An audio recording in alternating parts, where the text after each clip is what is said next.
Thank you very much for that introduction. I hope I live up to that. Thank you very much for the invitation to speak here. I would really like to add my gratitude and acknowledgement to the First Nations traditional owners of the land, Yagari people, who we are meeting on their land, unceded land, and we really need to work towards proper recognition and a treaty with the people who really know this place. I'm from Melbourne, living in Wurundjeri land there, and working in, as they said, one of the public hospitals there, busy suburban public hospital, which is familiar to many people, in a very culturally diverse area of a very culturally diverse city. I wasn't quite sure how to pitch this. It's based on my experience, the reading, the explorations I'm trying to undertake to improve my practice and my ability to live as a settler in a very old country, a relatively young society in a very old country, but one that, even though sometimes we feel we're at the end of the earth and we feel that the big things are happening in other parts of the world, Australia's very peculiar history actually has a lot of insights that are helpful for humanity in general, I would say. And so I think it's well worth us having the conversation. So racism is a social determinant of health. I think this is something that probably doesn't need to be, no one needs to be persuaded of this in this room, but it's still novel in many parts of the health sector and in other parts of our society.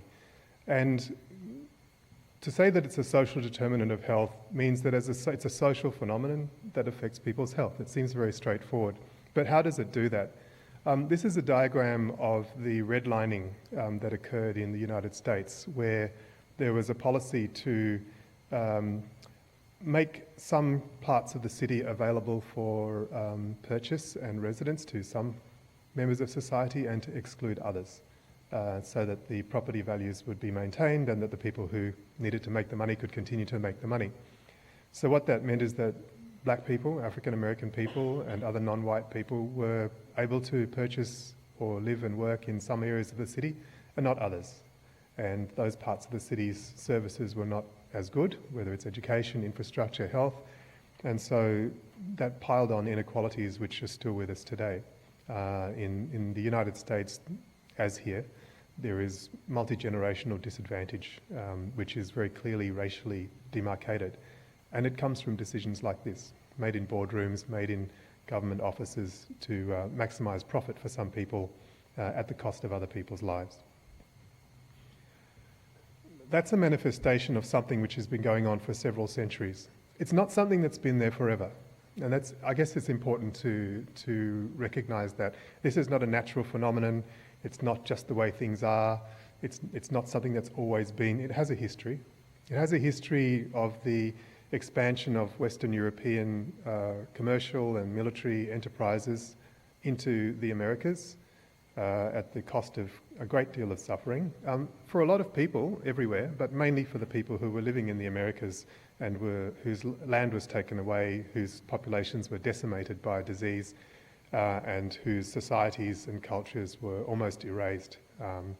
Not without a great deal of resistance, but the disparity of force was quite overwhelming, and whatever survivals are left are really a post-apocalyptic civilization. And it's really interesting in the classic H.G. Wells novel The War of the Worlds, where the Martians invade Earth, meaning England, of course, because at that time British society had not yet realised that history had passed them by. But reading that novel as a person who'd grown up partly in West Africa, and was really interesting because, I don't know if you know the story, but the Martians invade, they've got the technology, they deal death and destruction, they occupy, they basically eat people by sucking their blood. And then they all die because they catch a disease from Earth which doesn't, they have no immunity against. So I'm reading this in Sierra Leone and I'm thinking, this is malaria. So Africa has obviously been colonised and occupied by European powers for several centuries. But the settler colonialism in Africa is restricted to the places where there's no malaria. So that's why South Africa, Algeria, Zimbabwe had substantial European settler populations. Sierra Leone, no. Nigeria, no. Ghana, no. Because ecologically it was not a hospitable place and the technology wasn't there to overcome that. So there's a concept which is called the Columbian Exchange, which was the old world, new world swap of basically pathogens and crops. So, we get your potatoes, we get your syphilis, you get our tuberculosis, that kind of thing. So this is something that has shaped health since then, so since the 15th century. And a lot of the diseases and the health conditions which we think of as third world diseases or endemic problems are relatively new in evolutionary terms in the places where they are now. I mean, why is there schistosomiasis in Brazil? It's because millions of Africans were taken there as slaves, and the parasites that they had lived with in West Africa are also able to survive in Brazil. And so there is a history to a lot of these health inequalities, and the profit and the wealth which came from the seizure of that land and the destruction of those people is what has fueled the technological and cultural capital of Europe and the colonial society since then, and hence the disparity of power. So how do we actually describe this? As Brian said, we have a tendency to kind of step away from the awkward terms in Australia. We don't like saying the scary words. Racism is still a scary word in lots of places when you're talking about health. So we have euphemisms. We have ethnic, we have non-English speaking, we have cultural and linguistic diversity. And there's sometimes conversations about which of these should we use. It doesn't matter, because they all say the same thing. They're just ways of saying the other people who are not us, and who are not as worthy as us, they're not worth as much as us, they're not as important as us being white Anglo-Australia, which I must say is a large part of my personal heritage. My mother is white Australian, I've got Australian family, there have been people living here as settlers since the 19th century, as well as the African heritage, which is much newer. But when I say this, institutionally, there is an us and a them, and they are not as important, and they're different and they're interesting, and they've got lots of different labels, and we can describe them in all sorts of interesting ways. And the focus of the conversation usually ends there, and it doesn't really tell us about what the fundamental problem is. It is important, though, to have that ability to describe, because although the same fundamental problem of discrimination is there, it's experienced very differently depending on who you are. So it is important to know, are you an Albanian woman or are you a Senegalese man? Because the kind of discrimination and the situations where you encounter those problems will be unique to your life. But the problem, the cause, is the same for both. And so I think it is worth having that balance, and it's always that importance of doing both at the same time. And when you do carefully and clearly use criteria to describe difference, so the Bureau of Statistics has obviously invested a lot of time and money and thought in coming up with some pretty good, robust, consistent ways of accounting for difference, measuring difference, and being able to describe it. You can then get some useful information and some data to tell us what is actually going on. And what is going on is quite unfair. So, where's my palm tree? The Australian Institutes of Health and Welfare did a really nice analysis using census data and data from chronic disease and other health issues, and essentially found that the people who were born outside Australia who didn't speak English had differences in their health outcomes. And that differed over time. So with the migration system that we have, there is a screen, there's a bar that people have to jump to be able to migrate to Australia. So people who migrate are healthier than Australian-born people. Over the decades that people live in Australia, the barriers and the differences in access to healthcare accumulate, and eventually the burden of chronic disease becomes heaviest in those who initially, when they came, were the most healthy people. And so that's a pretty sinister finding, I think. I mean, I think that's very important. It's quite distressing to think that the people with the worst chronic health burden now are older people from Eastern Europe and Southern Europe who don't have English as their first language. And they have the highest burden of chronic physical and mental illness in Australia. That's bad enough. When you think of all the successive waves of migration since the Second World War, people who have come from other parts of Europe, people who have come from Asia, people who have come from Africa, the Pacific, those newest arrivals, cohorts of people, will have the same outcomes unless something changes. So the numbers of people are growing as the decades, as population grows and population movement grows around the world. We are looking at quite a large number of people who will be worse off because of the way our system is set up, unless we do something really important to change at a fundamental level. And I think this is a really important sort of wake-up call for the Australian health system, but also the system in general, because you can't separate health from education, from justice, from employment, from housing. So I think this is something that really everybody needs to take note of. COVID was interesting, especially if you're in Victoria. One of the most interesting things I found personally, I mean, I was working in hospitals, so I was doing clinical work, I was doing a little bit of work with the health department and public health, some community engagement, quite a lot of different stuff. One of the things that COVID did was that it shrank the timeline of the relationship between inequity and health outcomes to something that was within our attention span and within a media cycle, and people could actually see the connections, which I would say every single person in this room has known about for the last 30 years and has been talking about for the last 20-something years and has been arguing, saying, you know, these inequalities are going to end up in chronic health problems. Can we please have some funding to do this health promotion? Sorry, the budget's not enough. And politically, ambulances ramping on the emergency departments of public hospitals is a much hotter political button than people not being able to, you know, get modifications for their home when they've lost a foot for diabetes. So COVID shrunk the timeline. It made everything faster, and it was really clear that the inequities in society which lead to differences in education, also differences in accommodation, crowding, ventilation, the ability to stay home and isolate at home versus having to go to work and be exposed to occupational exposure, the prevalence of underlying chronic disease, which makes the difference between someone getting COVID and just having a cold to someone being in intensive care and renal failure. These are the things which accumulated and were able to be talked about and seen in a timeline that people could actually wrap their heads around, including those who we vote for and who depend on the social capital to make their political capital and keep their jobs. There's importance, I think, in medicine we practice, and I think medicine is quite theoretically impoverished a lot of the time. So there's so much content we have to learn. The names of every bone and every bump and hole in every bone in the body to be able to describe things. That there doesn't seem to be time to learn about where health is embedded in life, and where life is embedded in history and in society.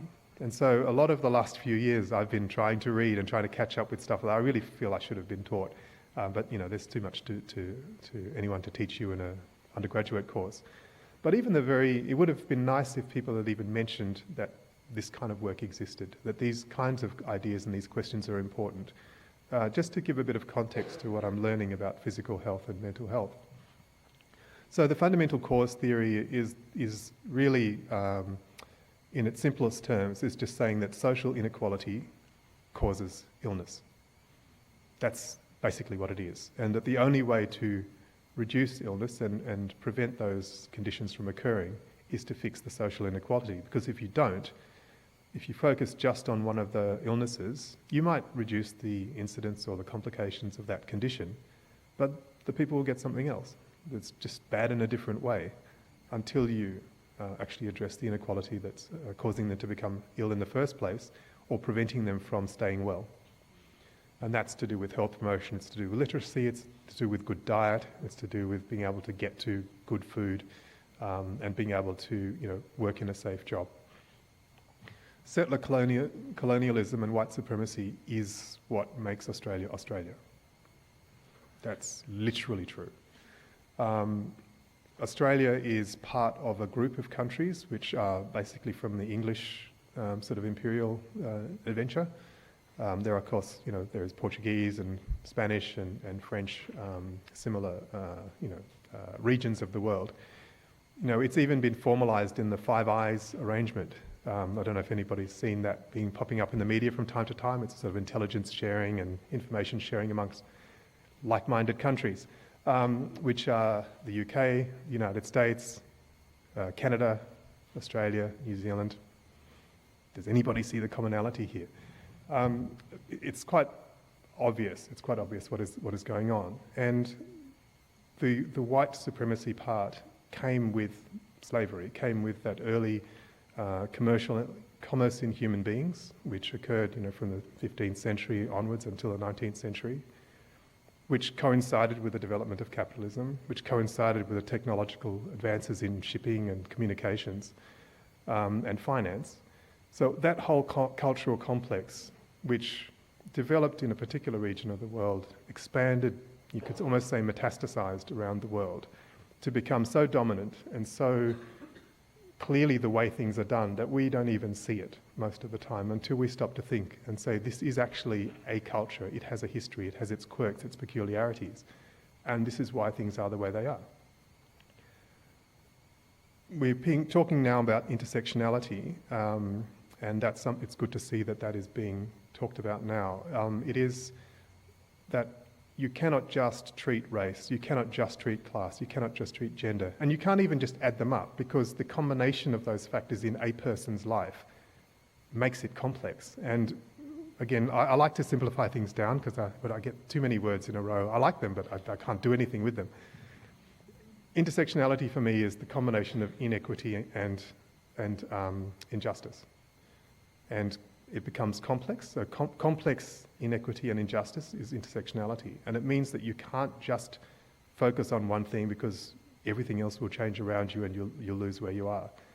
And the way that translates into action is that the only people who really can prioritize in real time what the most important problem is are the people who it affects most deeply.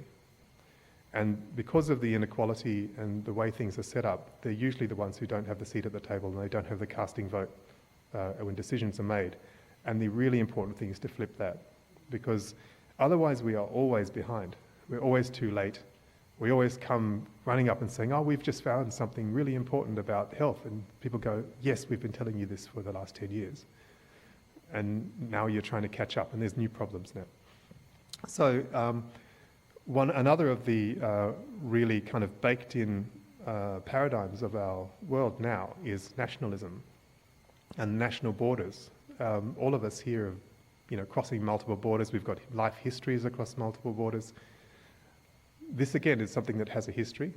It's probably from about the 18th, 19th century. But people's lives don't necessarily correspond with that. Budgets do, laws do, but lives and microbes don't. And so having a transnational perspective is essential if we're going to catch up with reality and actually deal with the health problems which we are working on. And one of the really useful concepts that's come out, I think, is the idea of a diaspora, which is originally obviously applied to Jewish people without an ancestral homeland which was continuously occupied and spread all around the world. But a general concept that there are people who have a common history but are in different settings over time, and they may not know each other, they may not be formally, consciously part of communities, but they are part of a culture, a cultural phenomenon which is important when it comes to both looking at what common experiences there are in different settings that might end up with bad health outcomes or others, but also what the resources are, what the cultural resources are within that historical group of people, which can be used to come up with solutions to really tough problems. And I think given our history in Australia, where we've got an incredibly rich and diverse Indigenous cultural landscape before any white settlers came, and then an imperial enterprise which is controlled and dominated by an Anglo-British elite, but was multicultural from the outset, from the First Fleet. I mean, there were African people in the First Fleet. So that the settlers who have come since, and all of the cultural links and cultural resources which are there, are all part of the mix in Australia now. And what we need to do better is to actually acknowledge that and use it, and rather than looking at it as some quirk or some peculiarity of a minority of people, when in fact it is just our country. So how do we actually change the way we think? Well, I think there is a trap with identity, and Brian, you really enjoyed the way you talked about that, where there is a bad identity trap and then there's a good way of using identity. It's a fantasy to assume everyone has only one. We have a million different identities. We have got several every day. And it's really important to realise that we're not fixed. We are fluid. We do have to perform different personas in different settings every day. Why not accept that this is just the reality and try to be less rigid in the way we describe things, categorise things, fund things, and acknowledge the reality that we're living in. We need to realise that even in marginalised groups of people, there is power. And there are powerful groups within marginalised groups of people who marginalise others. And we kind of have to think, whenever there's a difference, look at the power differential and try to do something to flatten it out. And to acknowledge, am I in the advantageous position in this conversation, in this meeting, around this table, or am I on the bad end of it? And we need to sort of think consciously of ways that we can even things up. There is a real fad, almost, I would say, about diversity inclusion. I mean, I believe it is a good idea. I've worked in diversity inclusion committees, so I did that for many years. However, one of the parallels that struck me was with indirect rule in Nigeria, where you have chiefs, you have prominent people from a community who are the spokespeople of that community, and who then go from feeding information to a powerful body to then disseminating information and basically diffusing all of the agitation, all of the frustration, and just keeping things calm so business as usual can continue. It's just got a different face and multicultural dinners and things like that. So we need to really always shift away from that temptation to sweeten it and make it into something that's neutered, rather than the powerful force for group consultation, shared decision making, which it really ought to be. We talk about cultural competency, cultural inclusion, cultural safety. Essentially, again, who's the judge? The judge is the person who has the disadvantage in the power relations in that place for structural reasons. They're the only people who can judge whether it's a safe place or not. And again, we need to have ways of making it business as usual to assess that, and not expect people to say, I'm feeling uncomfortable, I don't think I can speak. How can I say, I don't think I can speak? It's ridiculous. So someone actually has to look at that actively. And again, as I said, the transnational perspective is important. Another thing which is really important, there are borders everywhere. Our own, home security or whatever have a concept where the border is everywhere. So being in the border is important. And all of us here who are from different communities, working in institutions, we are the border. We are working in the border every day. And that's the place where things can change. That's where the line can be moved to include or exclude things with the motivation of making things better. So even though sometimes we get frustrated and we feel like we are powerless or we're screaming into the void, we actually have a lot of influence. It's just that we need to kind of make ourselves conscious of that and work in alliance with each other so that we can change things for the better. Boiling it all down, because it is complex. How do you make it simple? This is my approach. Again, it's just my approach, but it's simple. Respect everyone, care for everyone, don't be racist. And that's kind of what we just need to do. Breaking it down.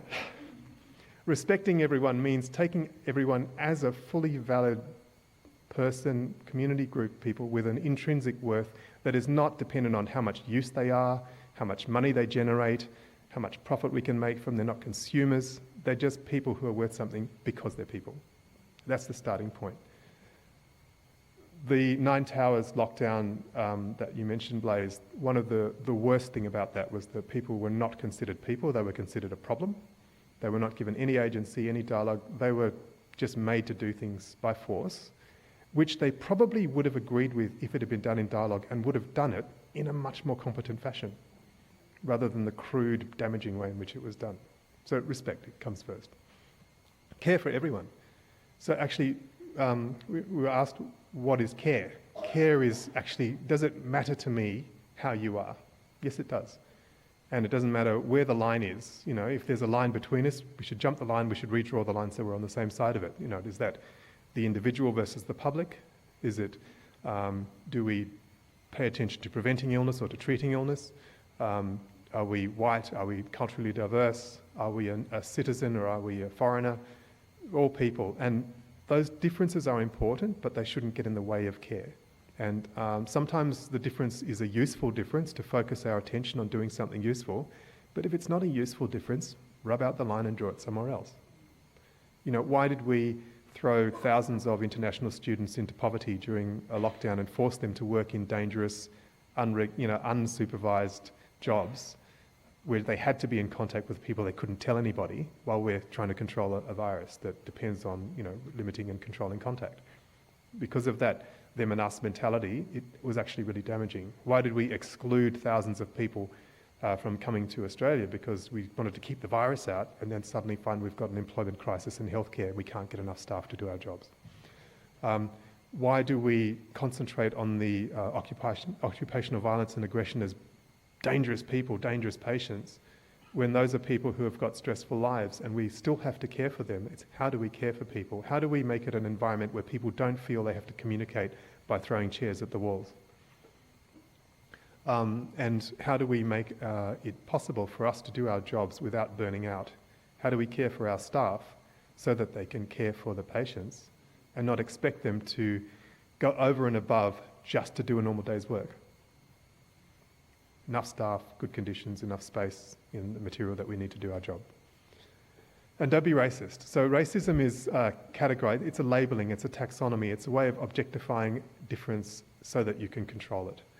And this is baked into science, it is baked into the arts. It's something with a history, but it is so deeply embedded that we should actually assume that any system of knowledge we currently use in our professional lives is racist, because it is.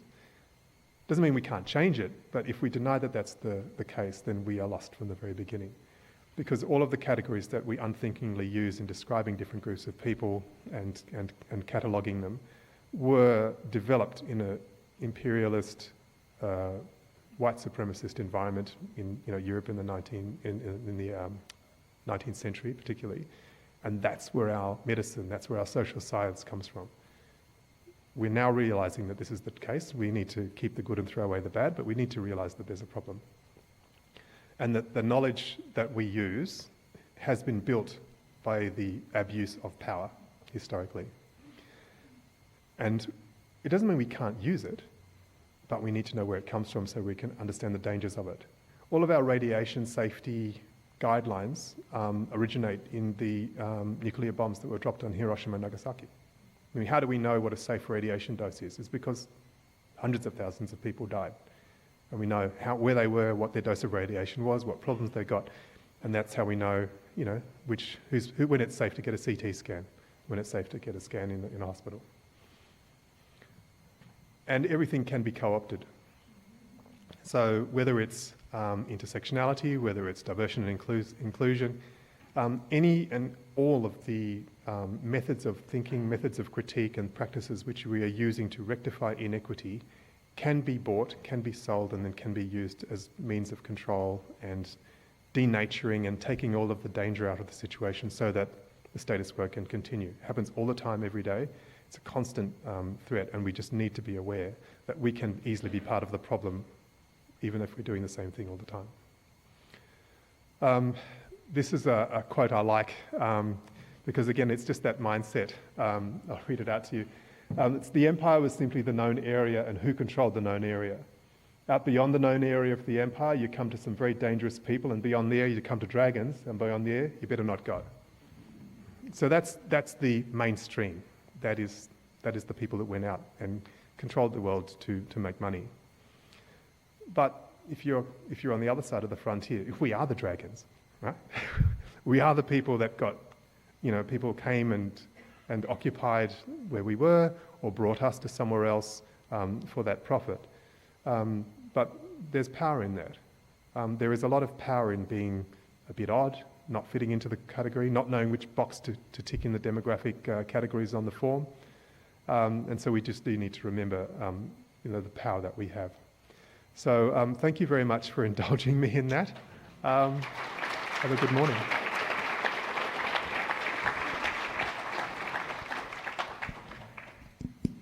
Thank you, Dr. Chris. We'll be taking maybe one or two questions very quickly. I'm sure some of us want to stretch and get the morning tea. Question on this side and one on this side, please. We can take one in the middle. Raise your hand and the microphone will be brought to you. Comment? I love this. You've done a fantastic job. Thank you very much. Let's give Dr. Chris Lemo one more big round of applause.